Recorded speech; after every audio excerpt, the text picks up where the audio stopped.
हरे कृष्णा। सभी का स्वागत है। भगवत गीता का पाठ चल रहा है। श्री कृष्ण हमें दिव्य ज्ञान दे रही हैं। चौथा अध्याय चल रहा है, दिव्य ज्ञान इसका शीर्षक है। और श्री कृष्ण ने हमें कल के एपिसोड में ये बताया था कि जो लोग कृष्ण भावनामृत में सदैव लगे रहते हैं उनके सभी कार्य आध्यात्मिक होते हैं, उनकी हवन सामग्री भी आध्यात्मिक होती है, उनके सारे कार्यकलाप कृष्ण भावनामृत में होते हैं, तब वह अवश्य ही भगवत धाम का अधिकारी हो जाता है। दूसरा श्री कृष्ण ने बताया इस कार्य को करने के लिए कुछ लोग अपने आप का बलिदान करते हैं, मतलब मन कर्म वचन से हर प्रकार से कृष्ण में लगे रहते हैं। दूसरा, वो कुछ दान वगैरह कर सकते हैं, यानी कुछ अपने पोजेशन को अर्पित करते हैं, कुछ स्वयं को अर्पित करते हैं। तो अब श्री कृष्ण इसी के बारे में आगे बता रहे हैं। सबसे पहले हम गुरु महाराज की और श्री कृष्ण की वंदना करते हैं, उसके बाद हम पाठ को आगे बढ़ाएंगे। हरे कृष्णा। ओम अज्ञानतिमिरान्धस्य ज्ञानाञ्जनशलाकया चक्षुरुन्मीलितं येन तस्मै श्रीगुरुवे नमः। श्रीकृष्ण चैतन्य प्रभु नित्यानंद श्री अद्वैत गदाधर श्रीवासादि गौरभक्तवृंद। हरे कृष्णा कृष्णा कृष्णा हरे हरे, हरे राम राम राम हरे हरे। हरे कृष्णा। तो पाठ को आगे बढ़ाते हैं। अब श्री कृष्ण क्या कह रही हैं। श्रोत्रादीनि इंद्रियाणि अन्ये संयमाग्निषु जुह्वति शब्दादीन् विषयानन्ये इंद्रियाग्निषु जुह्वति। हरे कृष्णा।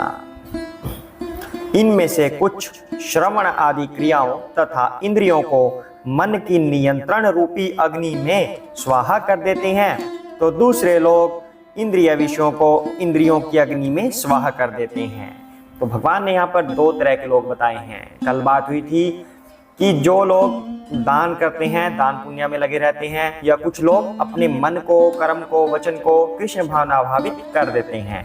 तो उन्हीं दो लोगों के बारे में अब बात हो रही है। जो होते हैं ब्रह्मचारी, वो कैसे ज्ञान सीखते हैं, वो लर्निंग कैसे करते हैं, वो गुरु की शरण में रहते हैं हमेशा।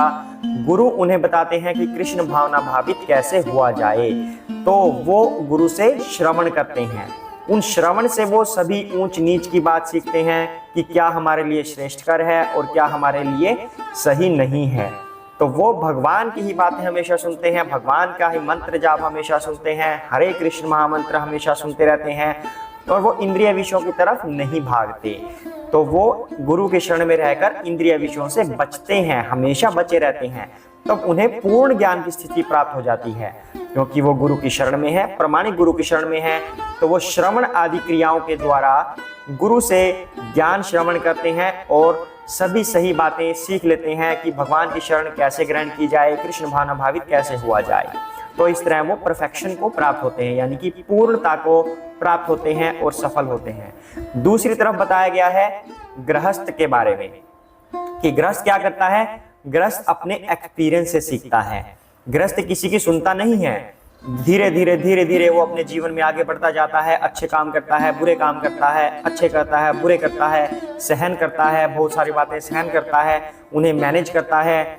धीरे धीरे जब वो सीख जाता है कि नहीं भाई, कुछ ना कुछ दिक्कत तो है, ये दुनिया में बहुत सारी दिक्कतें हैं, तब उसे लगता है कि जो ब्रह्मचारी वाला रास्ता था वह सही था, हमें भी प्रमाणिक गुरु की शरण ग्रहण करनी चाहिए थी। तब वो श्रवण आदि क्रियाओं में आ जाता है, यानी कि पूरा अपना गृहस्थ जीवन जीने के बाद जो उसे अनुभव मिला, अर्थात क्या हुआ, इतना टाइम वेस्ट करने के बाद तब वो वानप्रस्थ आश्रम में प्रवेश करता है। और जो कार्य ब्रह्मचारी शुरू से करते हैं वह कार्य गृहस्थ अब वानप्रस्थ में आने के बाद शुरू करता है, अर्थात वह भी श्रवण करने लगता है। इस बात का मतलब क्या हुआ, जैसे अब कथाएं सुनते हैं लोग।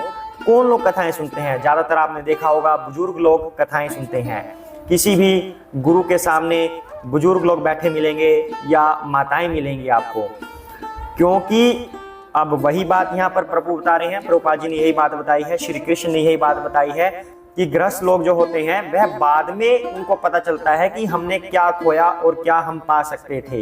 यानी कि वो वानप्रस्थ आश्रम में आने के बाद श्रवण क्रियाएं शुरू करते हैं तब वो अपने गुरुओं की बात सुनने लगते हैं इतना समय वेस्ट करने के बाद। लेकिन ब्रह्मचारी को पहले से ये बात पता है, गृहस्थ आश्रम में बहुत सारी दिक्कतें हैं, बहुत सारा मतलब वो गृहस्थ वाला जो टीचर होता है, सीखते तो गृहस्थ में भी हैं, लेकिन वो बहुत सारे एक्सपीरियंस के बाद सीखते हैं, बहुत अनुभव के बाद। तो ब्रह्मचारी ये बात पहले ही जान लेता है, क्योंकि गुरु उनके पास होते हैं, गुरु उनको ये ज्ञान देते हैं कि वो टीचर बड़ा डिफिकल्ट है, उस टीचर से सीखना बहुत मुश्किल हो जाएगा, तुम्हें टाइम बहुत लगेगा, तो आध्यात्मिक गुरु से ही सीख लीजिए। तब वो शुरू से ये सीखने लग जाते हैं। तो कहते हैं कि इंद्रिय विषयों को इंद्रियों की अग्नि में स्वाहा कर देते हैं जो नियमित गृहस्थ होते हैं, यानी कि सीखने के लिए वो उसके बाद ये कार्य करते हैं। तो हमें क्या करना चाहिए कि हमें शुरू से ही गुरु के मार्गदर्शन पर चलना चाहिए, गुरु से ही श्रवण क्रिया करनी चाहिए। गृहस्थ के भी अपने नियम होते हैं। गृहस्थ जीवन अपनाना कोई ये नहीं है कि बेकार बात है। गृहस्थ 4 आश्रम होते हैं, ब्रह्मचारी, गृहस्थ, वानप्रस्थ, सन्यासी। चारों आश्रम मनुष्य के लिए बनाए गए हैं, मनुष्य के उद्धार के लिए बनाए गए हैं। चारों आश्रमों के अपने नियम होते हैं। जहाँ ब्रह्मचारी के नियम स्ट्रिक्ट हैं, गृहस्थ के लिए थोड़ी बहुत छूट दी जाती है, लेकिन गृहस्थ भी भगवत धाम की प्राप्ति कर सकता है अगर वो नियमों पर चले। जो गृहस्थ के लिए जो थोड़ी छूट होती है, ऐसा नहीं कि उन कार्यों को बहुत ज्यादा करने लग जाए, इंद्रिय तृप्तियों में ज्यादा फंसने लग जाए, नहीं, संयमित रूप से वो अपने गृहस्थ जीवन का पालन करे और भगवान की शरण ग्रहण करे, गुरुओं की शरण ग्रहण करे, श्रवण आदि क्रियाओं के द्वारा आध्यात्मिक उन्नति करे। हरे कृष्णा। आगे बढ़ते हैं। सर्वाणि इंद्रिया कर्माणि प्राण कर्माणि च अपरे आत्म संयम योगाग्नौ जोवति ज्ञान दीपिते। हरे कृष्णा। दूसरे जो मन तथा इंद्रियों को वश में करके आत्म साक्षात्कार करना चाहते हैं, संपूर्ण इंद्रियों तथा प्राण वायु के कार्यों में संयमित मन रूपी अग्नि में आहुति कर देते हैं। हरे कृष्णा। तो ये बड़ा गूढ़ रहस्य अब श्री कृष्ण यहाँ पर बता रहे हैं, बहुत अंदर की बात बता रहे हैं।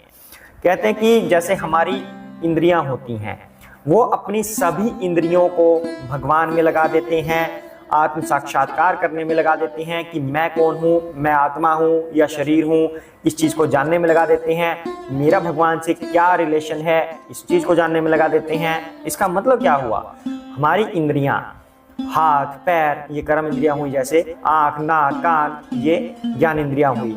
आँख का प्रयोग प्रभु के दर्शन करने में, नाक का प्रयोग भगवान को अर्पित किए हुए फूल सूंघने में, जीवा का प्रयोग भगवान के प्रसाद का आस्वादन करने में या फिर उन्हीं का मंत्र उच्चारण करने में। इस तरह से हमारी हर इंद्रियों का प्रयोग भगवान की सेवा में लगा देते हैं कुछ लोग जो आत्म साक्षात्कार करना चाहते हैं। दूसरे कह रहे हैं कि और अपनी सभी इंद्रियों तथा प्राण वायु को भी मन रूपी अग्नि में आहुति कर देते हैं, अर्थात अपनी इन सभी इंद्रियों को भगवान की सेवा में लगा देते हैं।